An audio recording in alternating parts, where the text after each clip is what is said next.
E aí eu vou colocar esse materialzinho lá no... Pronto, tá gravando. Lá no canal do YouTube do Polo, tá? Para quem, enfim, quiser assistir depois de novo. Vou compartilhar aqui com vocês a tela.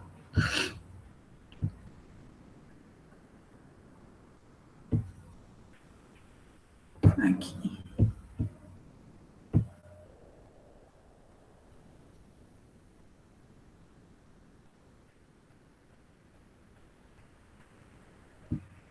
Tá.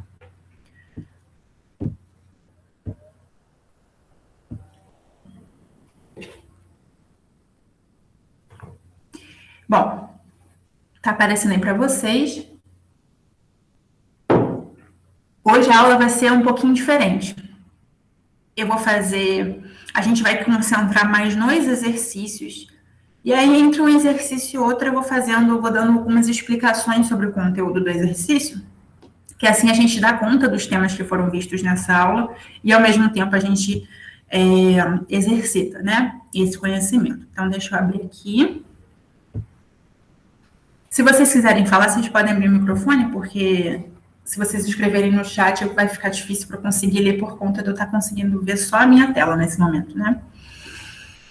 Bom, segunda parte, então, do nosso tema. Eu sempre coloco uma imagem provocativa / ilustrativa, né, para a gente refletir.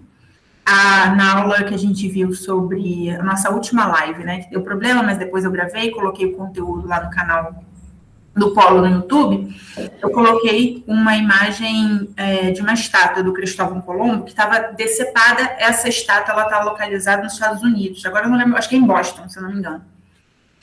E aí, dessa vez, eu coloquei essa outra imagem, que é de uma estátua na cidade de São Paulo, do Borba Gato, que foi um bandeirante, e ela foi queimada recentemente em uma manifestação que ocorreu, e isso, enfim, suscitou uma série de polêmicas, né, a respeito desse ato, e também suscitou uma série de curiosidades sobre quem foi Borba Gato, né, e Borba Gato foi um bandeirante absolutamente...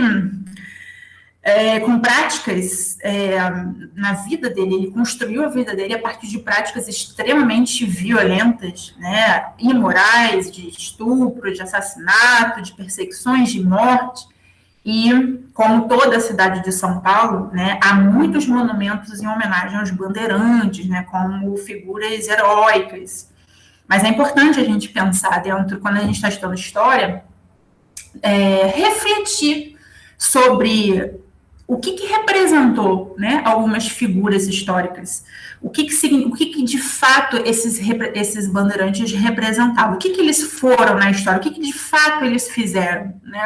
E aí a gente se resgata a história dos bandeirantes, e isso está no último conteúdo, no conteúdo da última aula, da semana 8, né, da semana passada. A gente pode ver que os bandeirantes, eles foram os bandeirantes que iniciaram um processo de interiorização do território. O que significa isso? A gente tinha uma colonização muito fortemente estabelecida no litoral, principalmente do Nordeste e uma parte do Sudeste.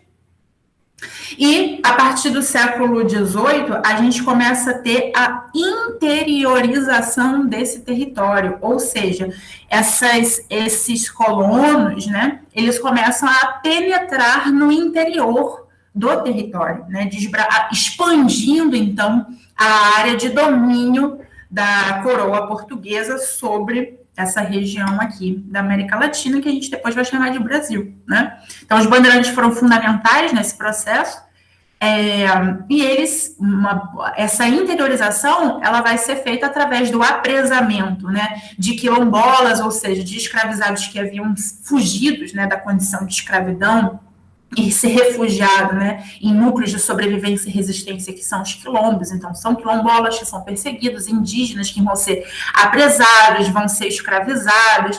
Então, esse processo de interiorização do território realizado pelos bandeirantes, ele foi muito violento, né? E o estado de São Paulo, ele surgiu muito a partir desse processo de interiorização, né? O território que a gente conhece hoje do estado de São Paulo, essas expedições dos bandeirantes, elas saíram muito dessa região que a gente hoje conhece como território de São Paulo. Por isso que esse território, né, o estado e a cidade de São Paulo, ela tem existe, né, essa memória, esse enaltecimento, né, do movimento bandeirantista por conta disso, porque é uma região que surgiu muito em função desse movimento. Só um instantinho que eu vou aceitar aqui. Alguém está entrando na sala? Não. Ninguém está entrando.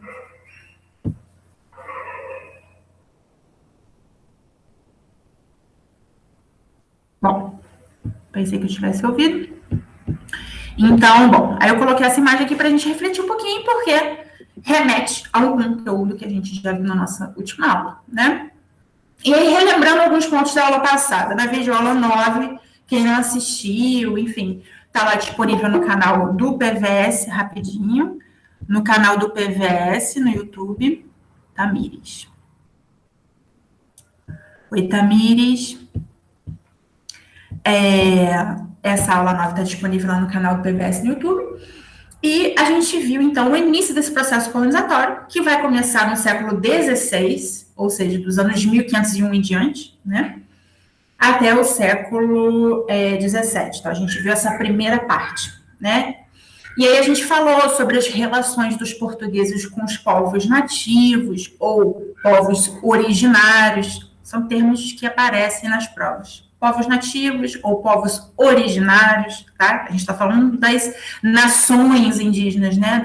Dos diversos povos indígenas que habitavam essa região aqui. O desenvolvimento econômico a partir das plantations de açúcar, a gente viu na aula passada pelo WhatsApp. O que significa plantation? São grandes unidades produtivas, ou seja, são grandes extensões de terra, uma parte produtiva, uma boa parte também improdutiva, né, que a gente chama de latifúndio. Então, são essas grandes extensões de terra voltadas para a produção de um único gênero agrícola, a gente chama de monocultura, tá? Ou unocultura, mas é mais comum aparecer monocultura, voltadas para a exportação. Então, no Brasil, na América Portuguesa, a gente vai ter as plantations de açúcar, nesse primeiro momento da colonização. Essa plantation de açúcar, ela convivia também com a plantation de algodão, açúcar, tabaco, eram alguns gêneros agrícolas muito presentes nesse comércio, né, agroexportador, ou seja, aquilo que era exportado, que era produzido aqui dentro e que vai ser exportado para a metrópole, que é Portugal. Então, o açúcar, então, principalmente, foi muito forte na presença dos engenhos do açúcar, tanto no Nordeste quanto no Sudeste, mas no Nordeste mais ainda, né? Então, a gente viu as plantations, além de outras atividades, como a pecuária, as drogas do sertão, todo mundo fica, drogas do sertão, são gêneros naturais, né? Castanhas, coco, caju, ervas, uma série de gêneros naturais extraídos principalmente das regiões sertanejas, ou seja, interioranas, ao norte do território, principalmente na região que hoje a gente conhece como parte do estado da Amazônia, né? Pará, Amazônia, enfim. Então, drogas do sertão vão ser esses gêneros naturais que também vão compor esse comércio, né? Essas atividades comerciais desenvolvidas aqui pela coroa portuguesa. E aí a gente viu também as relações de trabalho que se estabeleceram aqui nessa região, né? Relações de trabalho livre, relações de trabalho escravizado, assim como essa interiorização que a gente viu no primeiro slide, né? A partir da atuação dos bandeirantes. Na aula de hoje, a gente vai focar em mais ou menos 3 aspectos, né? As características principais da atividade mineradora. A atividade mineradora, ela vai começar a surgir a partir do século XVIII, ou seja, dos anos de 1700. Então, 200 anos depois dos portugueses, os colonizadores e os seus descendentes, né, os colonos, terem já se estabelecido aqui, né, já tinha uma sociedade colonial muito bem formada, 200 anos depois, a gente começa a ter a presença de uma atividade mineradora nessa região. Só um instantinho. Oi, Matheus. E essa atividade mineradora, ela vai ser muito importante por vários aspectos que a gente vai ver aqui na aula de hoje, né? E aí a gente sabe, né, fica muito fácil de lembrar onde é que essa atividade mineradora estava estabelecida se a gente lembra o nome de um estado aqui no Sudeste, que é o de Minas Gerais, né, que carrega esse nome justamente porque vai ser a região que vai abrigar a maior quantidade de minas, tanto de ouro quanto de diamantes. E isso vai ser uma atividade extremamente lucrativa. Ah, Fernanda, significa que a produção de açúcar, de tabaco, de algodão, elas deixaram de acontecer e, de repente, todo mundo se concentrou aqui na atividade mineradora? É lógico que não. As coisas, elas continuam acontecendo. O açúcar vai continuar sendo muito importante para a economia colonial, assim como a extração de ouro, de diamante também vai ser extremamente importante. Então, essas diversas atividades lucrativas, produtivas, elas coexistem, tá? Bom, e aí a gente vai ver também características da sociedade surgida em torno da atividade mineradora e as principais transformações sociais e econômicas deste período, né? Porque é uma atividade importante que vai representar, vai induzir algumas modificações importantes nessa sociedade colonial. E vou comentar com vocês também o processo de escravização africana do Brasil, que ele vai cada vez mais ganhando força, né, se aprofundando a partir do século XVII, desde o século XVI, ou seja, desde os primeiros anos que os portugueses se estabeleceram aqui no território da América Espanhola, já começa a haver, principalmente a partir de 1550, a partir da segunda metade do século XVI, já começa a haver a introdução do trabalho escravo de africanos escravizados, né? Mas esse uso dessa mão de obra escravizada, ele vai se intensificando ao longo do tempo, tá? Ou seja, o que significa se intensificar? Vão chegar mais levas de africanos escravizados, esse comércio começa a se tornar cada vez mais lucrativo, tá? E a gente vai ver alguns aspectos do tráfico transatlântico, ou seja, o tráfico que atravessa o Oceano Atlântico, as diferenças entre a escravidão urbana e a escravidão rural e algumas formas de resistência da população escravizada. Mas, como eu falei com vocês, a gente não vai ficar vendo ponto a ponto, a gente vai para os exercícios e, a partir dos exercícios, eu vou dando as explicações cabíveis a vocês, tá? Então, deixa eu abrir aqui com vocês os exercícios que estão lá na listinha dessa semana. Peraí, deixa eu permitir alguém aqui. Renan. Olá, Renan. Chegou na hora que a gente vai começar a ver os exercícios. Eu vou aumentar só um pouquinho para ficar melhor para vocês lerem. Aí eu acho que dá espaço. Pronto. Vamos lá. Enem de 2007. Essa lista, tá? Foi junto com o material dessa semana, tá? A identidade negra não surge da tomada de consciência de uma diferença de pigmentação ou uma diferença biológica entre populações negras e brancas ou negras e amarelas. Ela resulta de um longo processo histórico que começa com o descobrimento no século XV. Atenção, gente, percebam que isso é uma prova antiga, ela é de 2007. Atualmente, vocês não vão encontrar na prova do Enem o termo descobrimento, porque isso foi uma coisa revisada na historiografia. Oi, Carlos.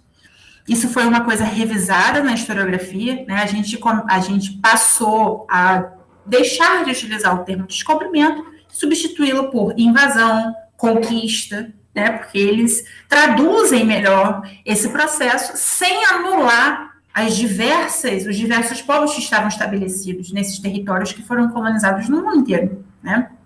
Então, enfim, só estejam atentos que é uma prova antiga, portanto, usa alguns termos ainda antigos, né?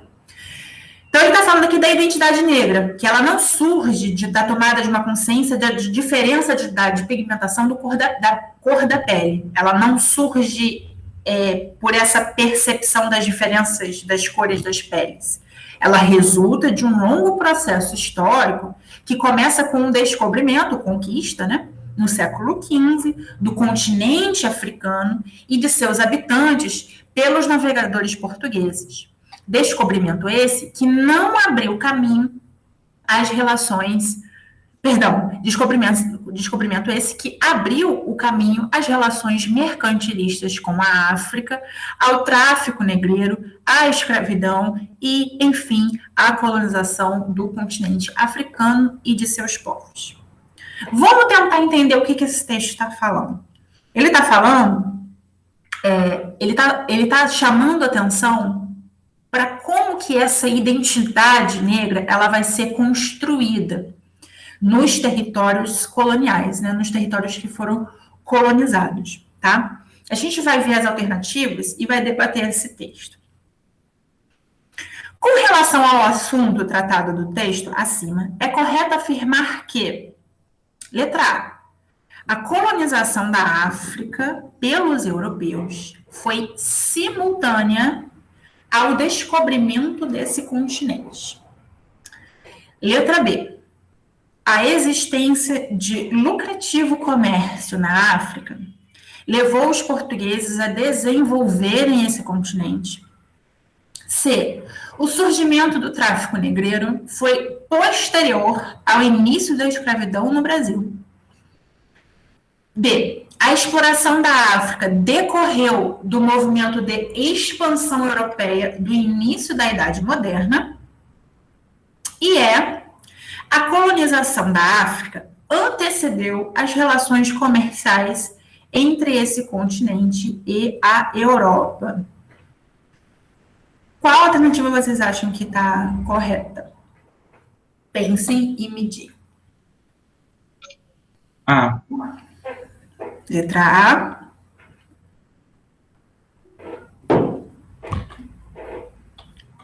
Quem mais? Acho que é letra D. Letra D, letra A. Vão pensando, que eu vou só pegar um copo d'água, que minha água acabou, só um instantinho.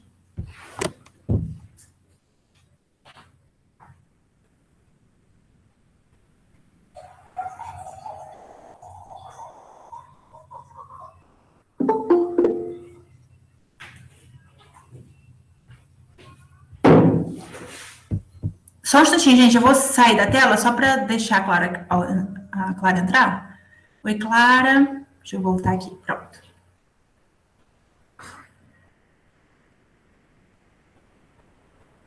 Temos letra A e letra D. Alguém não marcaria A nem a D? Marcaria outra alternativa?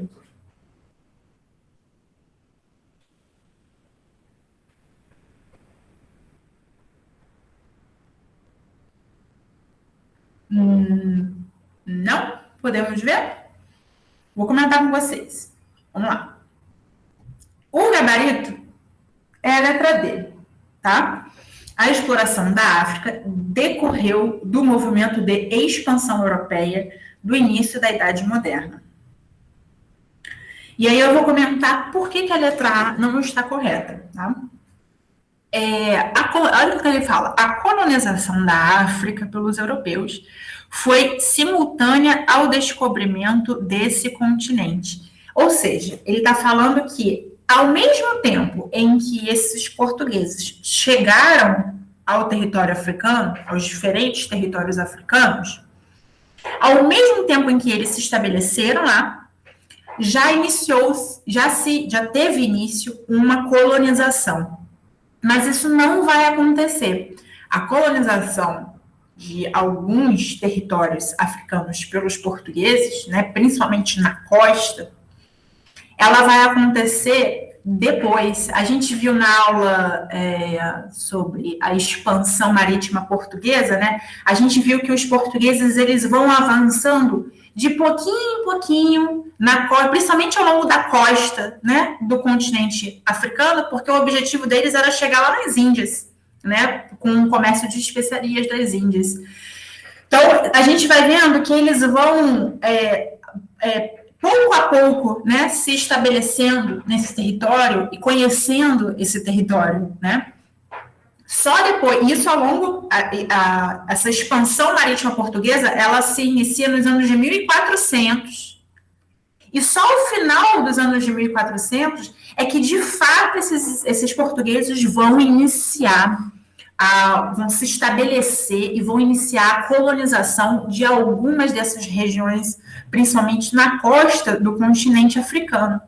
Então, ela acontece depois. E a questão, ela disse que foi ao mesmo tempo, foi simultâneo. Isso não vai acontecer. Tá? Já a letra D, ele traz direitinho. A exploração da África decorreu do movimento de expansão europeia do início da Idade Moderna. Ou seja, ela foi uma consequência. Ela decorreu do movimento, significa que esse movimento de expansão europeia, no caso portuguesa, esse movimento de expansão é que vai, então, gerar a exploração da África. Então, ela dá uma ideia de algo que sucedeu, né, que aconteceu posteriormente a esse processo de expansão europeia no início da Idade Moderna. Tá claro ou alguma dúvida? Não, tá de boa. Show. Então, mais outras, eu acho que elas são mais tranquilas. Deixa eu ver se tem alguma coisa que eu possa comentar em relação às outras alternativas. As outras, elas são mais ou menos nessa mesma ideia equivocada de que a coisa se deu mais ou menos ao mesmo tempo, né?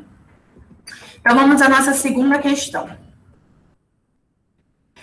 Da FUVEST, foi adaptada. No século XVIII, ou seja, os anos de 1700, a produção do ouro provocou muitas transformações na colônia.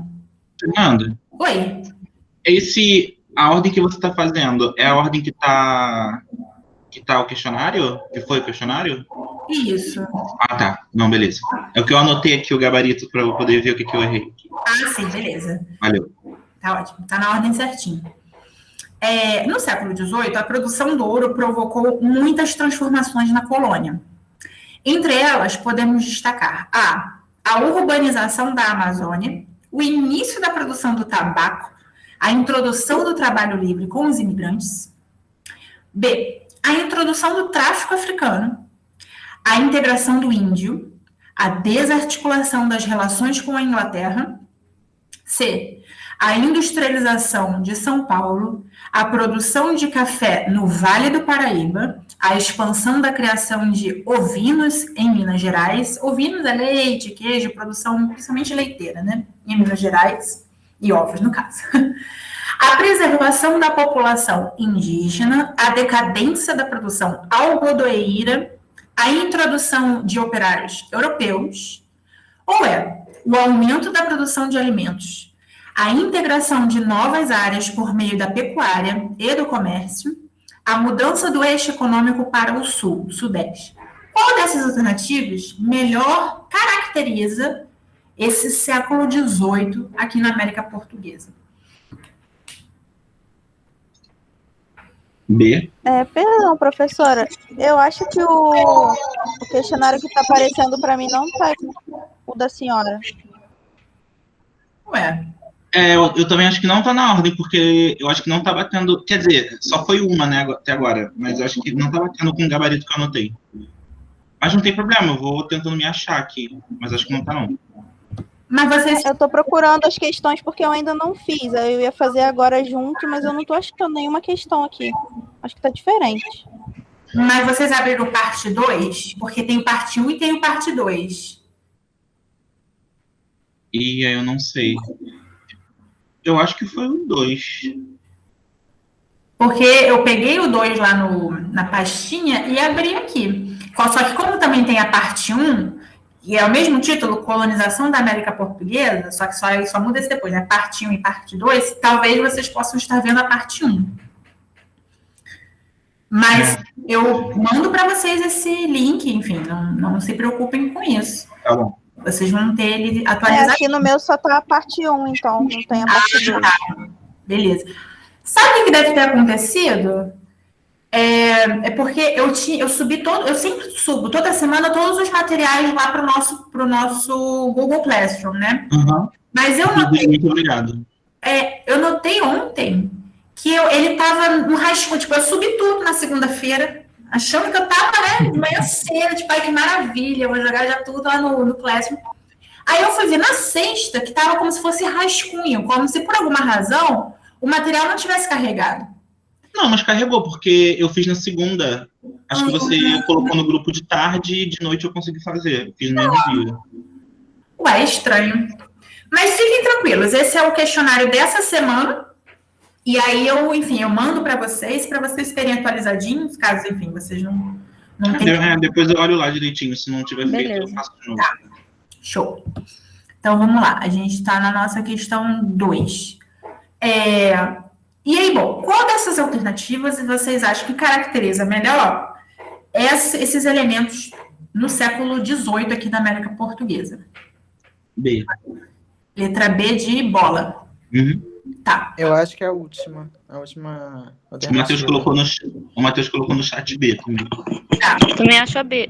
A última, quer dizer, letra E. Você acha? Tá, beleza. Então, vamos lá. A gente tem letra B e letra E. Tá. O Gabarito é a letra E. E a gente vai ver por que não é a B, tá? A B, ela fala assim, a introdução do tráfico africano. Beleza. Até aí, tudo certo. A integração do índio e a desarticulação das relações com a Inglaterra. Aí vamos ver quais são os problemas dessa questão. Da maneira como ela coloca, parece que o tráfico africano ele foi introduzido no século XVIII, sendo que, como eu comentei com vocês, ele já tinha sido introduzido nos primeiros anos da colonização, que se inicia a colonização ainda no século XVI, a gente já tem o início de do estabelecimento de africanos que haviam sido trazidos para serem escravizados aqui no território. Então, isso é um problema, né? Já gera um certo problema na interpretação da questão. A segunda é a integração do índio. Eu não sei muito bem o que dá a entender com isso, mas a verdade é que o índio, em nenhum momento, ele esteve indiferente, né, digamos assim, ao processo colonizatório. Ele foi integrado e da maneira mais violenta possível, né? Como a gente bem sabe. Então, tipo, ele foi incorporado como mão de obra, né? Foi catequizado, domesticado, civilizado, entre várias aspas, né? Por esses europeus. Então, os indígenas, eles estavam presentes ali nesse processo durante tudo, né? Durante toda a história. Mas houve um apagamento, né? Da presença desses indígenas nessa história. A desarticulação das relações com a Inglaterra, pelo contrário, e aí esse é um ponto bem importante, tá, pessoal? Portugal, e aí a gente vai ver isso provavelmente na próxima aula, Portugal, ele tinha relações muito fortes, relações comerciais muito fortes com a Inglaterra. O que está acontecendo na Inglaterra no século XVIII, principalmente a partir de meados para o final do século XVIII? A Revolução Industrial, que é o que muda, é o início da produção do sistema capitalista no mundo, né? Então, a Inglaterra, ela vai começar, a partir do século XVIII e aí em diante, ela vai se tornar a maior potência mundial, né? E, no caso, Portugal tinha relações econômicas muito fortes com a Inglaterra, né? Ele dependia muito do comércio, das relações comerciais com a Inglaterra. A Inglaterra era uma compradora dos vinhos portugueses, né? E de outros gêneros que Portugal exportava a partir da exploração que fazia aqui na América Espanhola, tá? Então, havia essa exportação importante. A Inglaterra era um comprador importante, né, de Portugal e também fornecia alguns produtos importantes para Portugal, como tecidos. Tá? Por exemplo, um dentre vários, estou falando tecidos, mas a gente tem vários outros produtos importantes. Então, Portugal, ao longo do século XVIII, depois no século XIX, que a gente vai ver que a corte portuguesa, ela vem fugida para o Brasil. Vocês estão lembrados desse conteúdo? A gente vai ver ele. Em 1808, a gente tem a fuga da família real portuguesa aqui para o Brasil. E quem faz a segurança dos navios portugueses para conseguirem chegar aqui no território da América portuguesa, sem que fosse bombardeado pelas tropas de Napoleão, né, em alto mar, pelos navios, né, de Napoleão em alto mar, e todo esse conteúdo a gente vai mais para frente, tá, gente? É só para dar uma contextualizada. Quem vai fazer essa segurança é justamente a Marinha Inglesa, e não é à toa. Eles fornecem essa segurança porque a Inglaterra tinha muito interesse nas atividades econômicas que estavam sendo desenvolvidas aqui no território da colônia da América Portuguesa, né, no território da colônia de Portugal. Então, essa relação comercial entre Portugal e Inglaterra, ela vai começar a ficar cada vez mais intensa. Então, ela não vai se desarticular, pelo contrário, Portugal vai se tornar cada vez mais dependente da Inglaterra. E à medida que a gente for avançando no nosso conteúdo de história do Brasil, a gente vai vendo como é que isso vai ser. Vocês vão notar, vocês vão perceber que essa dependência, né, ela realmente foi muito forte, tá? Então, por isso que a letra B está errada. E a letra E fala, né, que houve o aumento da produção de alimentos. Por que houve o aumento de produção de alimentos? O que tem a ver? Porque o século XVIII, ele vai marcar o início, né, o advento dessa atividade comercial muito lucrativa, que vai ser a extração de ouro e de diamantes aqui no território das Minas Gerais, né, aqui que eu digo aqui no Sudeste, né. Então, ele vai movimentar, essa região do Sudeste, ela vai atrair muita gente, né, de outras partes da colônia. Como você tem mais pessoas concentradas nessa região, essas pessoas precisam se alimentar, né? Então, o aumento de uma pecuária e de uma produção de gêneros de subsistência, ou seja, de alimentos, ela vai acontecer para abastecer essa população que vai começar a crescer nessa região.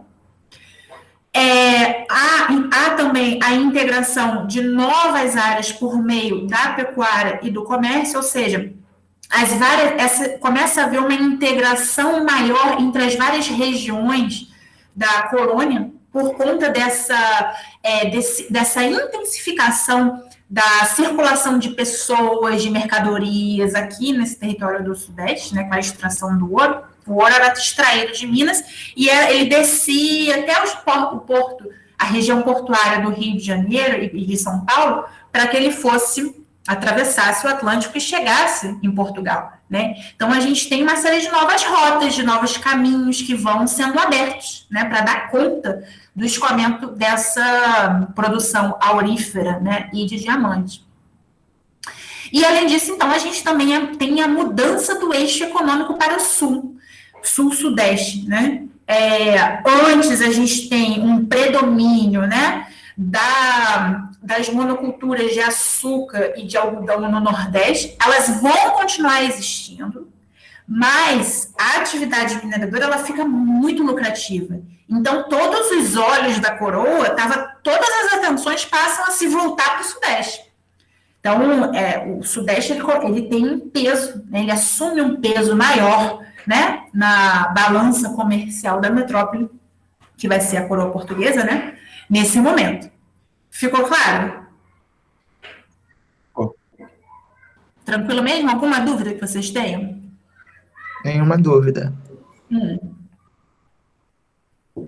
Diga. Não, eu disse nenhuma dúvida. Nenhuma dúvida, tá. Então, beleza, gente. Vamos para a nossa terceira questão.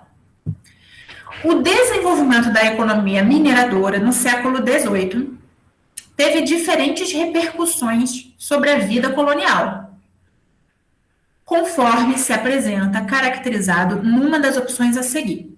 Então, ele está falando que essa economia mineradora, ela vai repercutir de várias formas aqui nessa sociedade colonial, né, na vida dessas pessoas. Né? Como eu falei para vocês, essa região ela vai ficando realmente muito pujante, vai concentrando mais pessoas, novas rotas vão sendo abertas, uma série de coisas vai acontecer.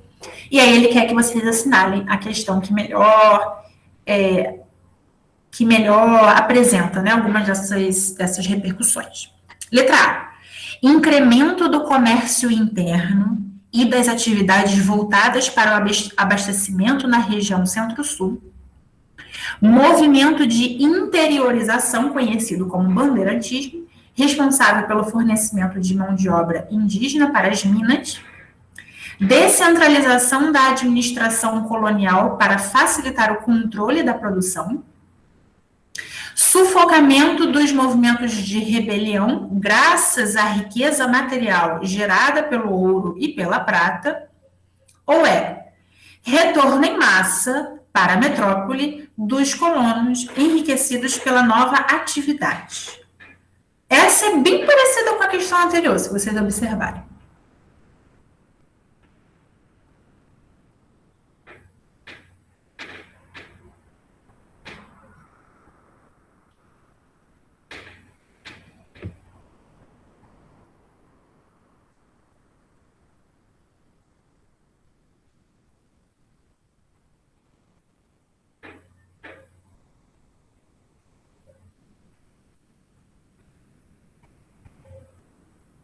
Algum palpite?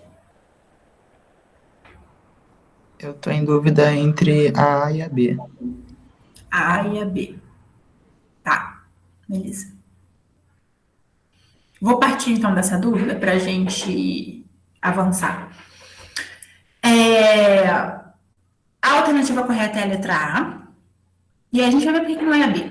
Ele fala assim, o desenvolvimento isso é anunciado, o desenvolvimento da economia mineradora no século XVIII teve diferentes repercussões sobre a vida colonial. Então, ele está falando que se desenvolveu uma economia mineradora, né, de extração de minérios, prata, ouro, diamantes, tá? Se desenvolveu essa economia, e essa economia, ela repercutiu na sociedade colonial, né? E aí ele fala aqui, na letra B, uma dessas repercussões vai ser o movimento de interiorização, conhecido como bandeirantismo, responsável pelo fornecimento de mão de obra indígena para as minas. Dois problemas. O movimento de interiorização, conhecido como bandeirantismo, ele vai ser anterior ao estabelecimento da economia mineradora. São os bandeirantes, em outras palavras, são os bandeirantes que descobrem o ouro, né? Que descobrem as minas, aqui na região de Minas Gerais. São eles que descobrem. Então, os bandeirantes, a partir do momento que eles começam a penetrar no interior do território da colônia, em busca, que já se suspeitava da possibilidade de haver minérios, né, de haver metais preciosos, eles avançam, né, pelo interior do território e descobrem, então, ouro, descobrem diamante. Então, até através desses bandeirantes é que essa economia mineradora vai se estabelecer, entendeu? Então, o movimento de interiorização, ele não foi uma consequência da economia mineradora. Pelo contrário, foi através do bandeirantismo, foi por causa do bandeirantismo que teve início, então, uma atividade de extração de minérios aqui na região das Minas, partes de São Paulo, tá? O outro problema dessa alternativa, ele fala que esse movimento de interiorização, conhecido como bandeirantismo, foi responsável pelo fornecimento de mão de obra indígena para as minas. Quem trabalha, aonde aconteceu uma introdução muito forte de mão de obra indígena para trabalhar em Minas, foi no território da América Espanhola. Então, aqui nos nossos vizinhos, né, colonizados pela Espanha, a mão de obra indígena, ela foi muito utilizada para a extração, principalmente de ouro, né, nos diversos territórios da América Espanhola. No Brasil, não foi assim. É claro que os indígenas também trabalhavam, também eram escravizados, tá? Também estavam submetidos a uma série de coerções para trabalhar, mas a principal mão de obra que vai sustentar a atividade mineradora vai ser a mão de obra negra, africana, escravizada, tá? Então, porque eu falei para vocês, ela vai se tornando cada vez mais intensificada, essa mão de obra escravizada africana, tá? Então, são esses dois problemas dessa alternativa. Já falar certinho. Houve um incremento desse comércio interno, porque a gente começa a ter, né, a produção de alimentos, a gente começa a ter uma série de trocas comerciais para sustentar, né, todas essas pessoas, esse crescimento populacional nessa região, né, essa região das Minas, Minas, São Paulo, Rio, ela ficou atraiu muito pessoas de outras partes da colônia, né, e esse comércio interno, além dele, a gente tem outras atividades voltadas para esse abastecimento, né, da região centro-sul. Ela é muito parecida, se vocês observarem, ela é bem parecida com a questão anterior, que fala justamente sobre esse crescimento do comércio interno, o crescimento de produção, no caso aqui na questão anterior, da produção de alimentos, né, de pecuária, a mudança do eixo econômico para o sul, sudeste, tá? Dúvidas nessa questão? Ficou claro? Ficou sim. Pra mim ficou. Maravilha, gente. Se vocês tiverem dúvidas, podem falar sem problema. Eu gosto quando vocês trazem dúvidas para mim. Vamos lá.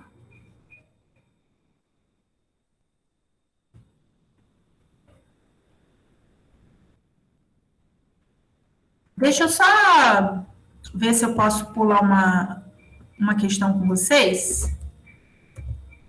Pra gente, já que a gente já falou, né, sobre esse aumento do comércio interno e tudo, que essa aqui ela se repete um pouco.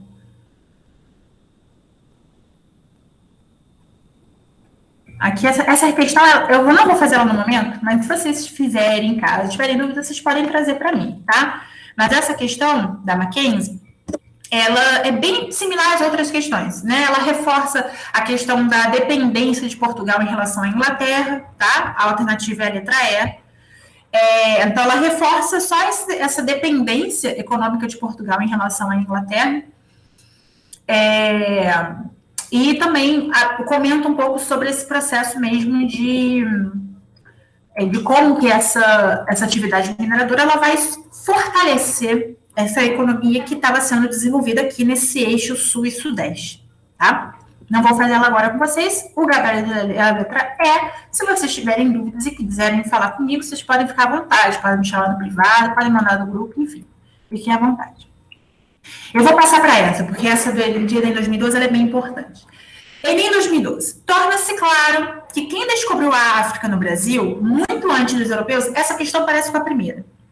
Quem descobriu a África no Brasil, muito antes dos europeus, foram os próprios africanos, trazidos como escravos. E essa descoberta não se restringia apenas ao reino linguístico, estendia-se também a outras áreas culturais, inclusive a da religião.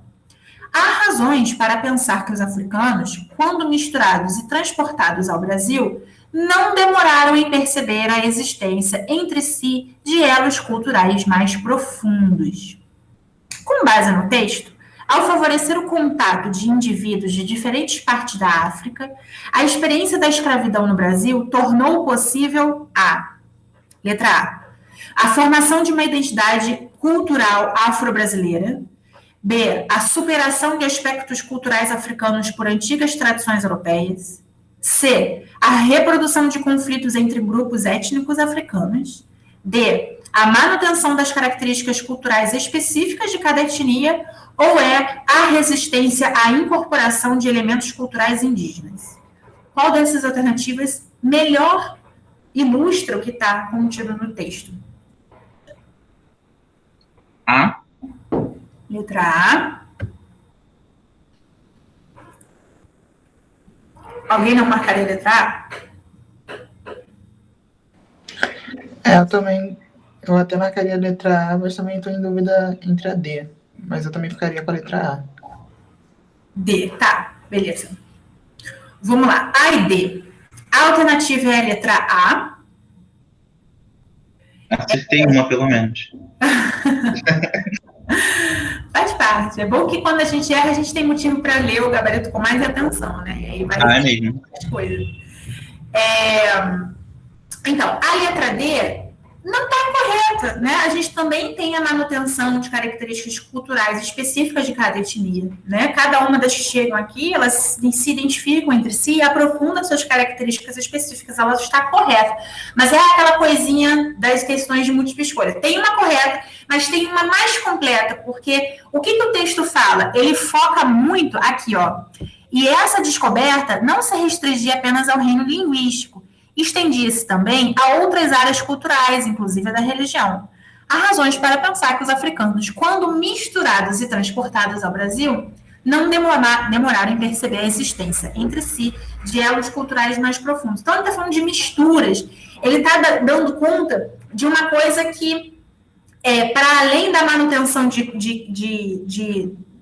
da percepção dessas divisões étnicas, né, dessas características específicas entre as várias etnias, houve também essa formação de uma identidade cultural mais ampla. Olha como é que ele começa o texto. Torna-se claro que quem descobriu a África no Brasil, muitos antes dos europeus, foram os próprios africanos trazidos como escravos.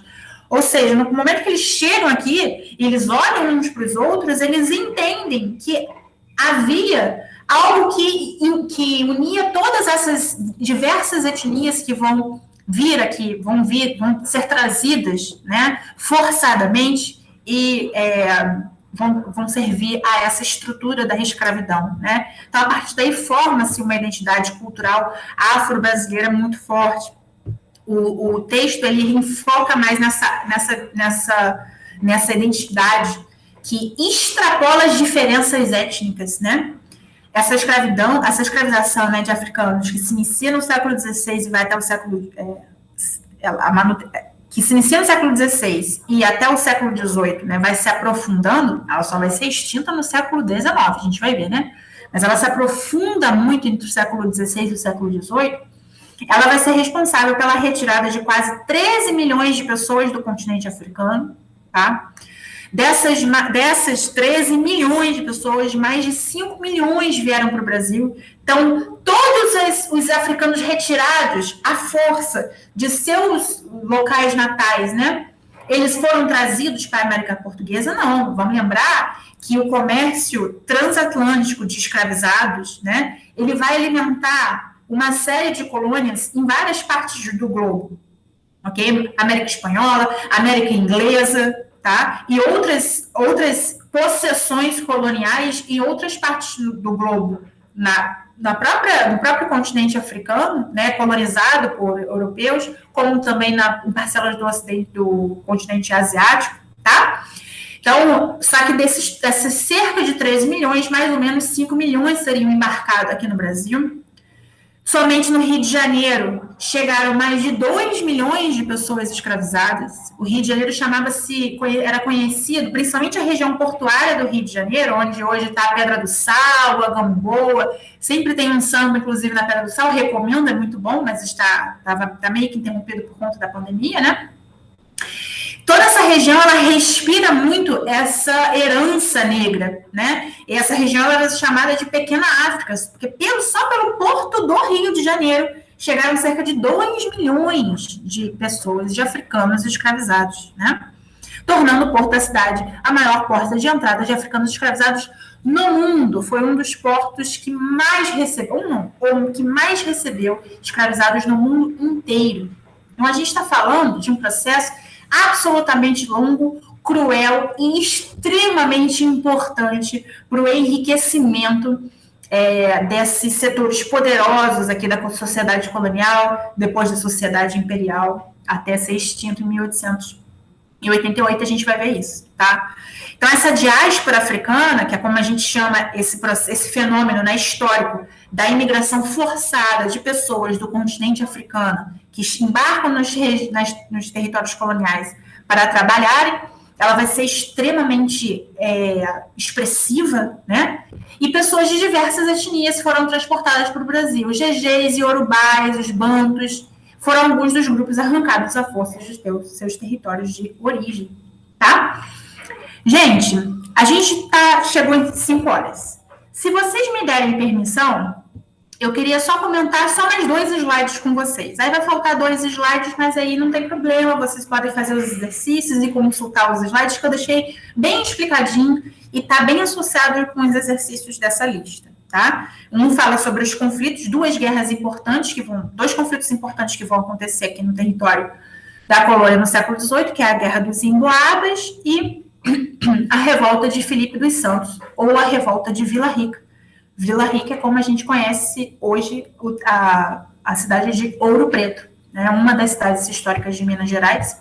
Aqui tem até uma imagenzinha de Ouro Preto atualmente, tá? Aí eu quero saber, vocês me dão 5 minutos só para comentar um slide com vocês ou não? Professor, vamos fechar aqui, a gente faz a lista de exercícios e é isso, paz de Cristo. O que vocês preferem? Não, sim, mostra os slides. Tá, então é isso. Só que como a gente começa sempre um pouquinho, eu sempre avanço esses 5 minutos, que é para pegar esses 5 minutos que a gente demora um pouquinho para começar. Só para fechar aqui a temática da diáspora africana, a gente pode ver, não foi só para o Brasil, essas setas vermelhas é para onde foram levados, né, africanos para trabalhar, principalmente sobre o regime de escravidão. Então, a gente vê que eles chegam ao Brasil, às Américas, tá? Porque eu não vou chamar de Brasil, porque esse conceito de Brasil só vai acontecer depois da independência. Então, eles chegam às Américas, enfim, eles estão circulando por todo esse tráfico transatlântico, ele cruza o Atlântico e cruza outros oceanos também, tá? Então, isso é uma dimensão muito grande. Bom, em relação e o que eu quero comentar com vocês para finalizar é como é que vai se estabelecer, então, esse comércio minerador, né, essa atividade mineradora. Essa exploração das minas, ela vai ser feita principalmente por capital privado. O que significa isso? São indivíduos, tá? Alguns deles vão ser os próprios bandeirantes, alguns, não são todos, tá? Alguns vão ser bandeirantes, além de outros colonos mais enriquecidos, né, que tinham condições de investir dinheiro na exploração de minas. Então, você vai ter indivíduos, né, com capital privado que vão começar essa exploração das minas, só que eles tinham que pagar o imposto, né, de uma série de impostos que eles deveriam pagar à coroa portuguesa, e a partir daí, então, a coroa portuguesa, ela vai ter que criar toda uma estrutura para fiscalizar esses impostos, fiscalizar todo esse ouro e diamante que vai começar a ser extraído aqui do território colonial, ok? Então, algumas dessas estruturas, né, fiscalizadoras criadas, órgãos fiscalizadores criados, vão ser o Conselho Ultramarino, que estava lá em Lisboa, capital de Portugal. Foi um órgão comandado pela coroa portuguesa, responsável pela criação de regras impostas aos mineradores, como os impostos do quinto. O que era o quinto? Era a cota mínima anual paga ao governo, era 1/5 de todo o ouro extraído por um minerador particular. Eu sou Fernanda, sou dona de uma mina. Nunca uma mulher seria dona de uma mina naquele momento. Então, eu sou Roberto, sou dono de uma mina, e 1/5 de todo o ouro que eu consegui extrair, 1/5, esse vai ser, então, destinado à coroa. Não à toa a gente tem a expressão, por exemplo, quinto dos infernos. Quinto dos infernos vem desse período, porque esses mineradores, eles odiavam esses impostos. Eles acreditavam que era uma usurpação da coroa portuguesa. Usurpação é aquilo que você retira de uma outra pessoa indevidamente, né? Você está usurpando. Então, o quinto dos infernos é uma expressão que faz alusão a esse imposto, que era um dos impostos, né, cobrados pelo Conselho Ultramarino. As ordens vinham diretamente de Lisboa, tá? E aqui a gente tem, né, os representantes da coroa portuguesa fiscalizando essa cobrança de impostos. Além disso, a gente tem a derrama, que era um confisco violento da riqueza da elite mineradora, né, desses mineradores que eram pessoas, indivíduos enriquecidos, quando o quinto não era pago. Então, o quinto não foi pago, então a gente tem um confisco, ele era confiscado na mão grande mesmo, né? Você não pagou por bem, então a gente vai lá e vai confiscar a quinta parte da sua extração de minérios. A esse confisco a gente chama de derrama. Além disso, foi criada a Intendência das Minas, e aí ela ficava aqui na América Portuguesa, tá? Que era responsável pela distribuição do direito de exploração das minas para indivíduos, né, para particulares, e pela fiscalização do seu funcionamento, né? Então, a intendência tinha o objetivo de fiscalizar, né, quais eram as minas que estavam sendo abertas, etc, etc. E a gente também tem a Casa de Fundição, que também ficava aqui no território colonial, responsável pela selagem do ouro, ou seja, a fundição do ouro bruto em barras, que tinha o brasão real. Então, esse ouro, ele era fundido, né, e era transformado em barras de ouro para facilitar o transporte, né, e era, então, levado, cunhado, com um brasão real. Também era na casa de fundição que eram marcadas e catalogadas as pedras preciosas. Eu estou falando ouro, mas não era só ouro. Tem prata, tem diamantes. A gente tem nas cidades históricas, Tiradentes, Ouro Preto, que se chamava Vila Rica, Diamantina não tem esse nome justamente porque era uma região rica em diamantes, tá? Mas estou falando ouro porque era o principal. E nesse momento é que era feita a coleta da cota destinada, então, para o governo português. Então, esse ouro saía daqui para a coroa na forma de barras de ouro. E aqui a gente tem uma imagem, então, de Vila Rica, que é Ouro Preto, né? Atual Ouro Preto, cidade de Ouro Preto. Se vocês não conhecem, não tiveram ainda a oportunidade de conhecer as cidades históricas de Minas, vale muito a pena. A Casa de Fundição está lá em Ouro Preto até hoje, né? A estrutura da Casa de Fundição foi toda preservada. É muito enriquecedor conhecer essas cidades históricas, porque é conhecer realmente uma parte da história, importante da história do Brasil, que foi o século XVIII, com essa atividade mineradora. Tá? Outra expressão que é desse período é o Santinho do Paoco. Vocês com certeza já ouviram falar, porque é claro que havia várias práticas de contrabando, né? Várias práticas do que vocês imaginarem, minas clandestinas, contrabandos. E aí, um dos contrabandos feitos era através de santos. Santos, que ao invés de eles serem feitos com madeira maciça, eles eram a madeira interna desses santos era retirada, então ele ficava oco, então ficava um santinho de pau oco, e aí dentro desse oco entubava, atochava de ouro, né? E aí o cara tá lá circulando com os seus santinhos pelo território colonial, e por vezes os fiscalizadores não se ligavam que, na verdade, ele estava transportando um ouro que não seria direcionado para casas de fundição, ou seja, ele não seria fundido, ele foi desvirtuado, né? Santinho do Paoco, então, é uma expressão que vem desse período, assim como várias outras expressões, gente. A gente poderia passar aqui uma aula inteira falando dessas expressões, mas eu posso falar um pouquinho mais delas com vocês no grupo. Eu posso mandar eu tenho até um salvo, né, algumas expressões que eu posso copiar para vocês daqui a pouco no grupo, para vocês terem uma dimensão, né, de que todas essas expressões dizem respeito a um período da nossa história, né, que foi um período atravessado por essa atividade mineradora. Tá? Depois disso, como eu falei para vocês, tem esses dois conflitos que vocês podem dar uma olhadinha nos slides e fazerem os exercícios da apostila. Quem tiver dúvida pode trazer para mim, pode falar comigo no privado, pode mandar no grupo, vocês fiquem à vontade, tá bom? É isso, vão dar 5 e 10 agora, a gente não avançou tanto assim no tempo. Espero que tenha ficado claro. E se vocês quiserem assistir essa videoaula, ela está lá no canal do YouTube e também está no Classroom. Vou confirmar se ela está direitinho lá no Classroom. É a videoaula número 9, tá? A 8 e 9, então, são os conteúdos da América Portuguesa. Beleza, gente? Vocês querem comentar alguma coisa? Alguma sugestão, comentário, dúvida?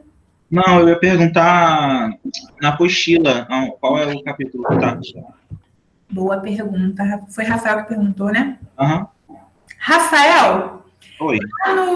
deixa eu ver aqui, porque geralmente isso aparece no cabeçalho do resumo, tá? É no módulo 1, na apostila 1, tá? Capítulo 6. Então, no capítulo 6, vocês podem consultar o conteúdo todo de América Portuguesa e também tem exercícios na apostila, tá, gente? Vocês podem fazer e também podem me mandar. Mesmo que vocês façam exercícios que não estão na lista que a gente manda, os exercícios da apostila, vocês podem fazer e falar comigo também, tá? Eu vou deixar lá no grupo, então, a lista de presença e vocês podem preencher lá, para a gente não avançar muito no tempo, que eu vou fechar a sala e vocês podem querer pegar o link, não conseguir, enfim. Vou mandar lá no grupo agora, tá bom? Obrigada pela presença de vocês, espero que vocês tenham gostado da aula. Foi ótimo. Na semana que vem. Obrigada, querido. Até mais, gente. Boa tarde. Obrigada, professora. Boa tarde. Bom final de semana. Tchau, professora. Até semana que vem. Tchau, tchau, querida.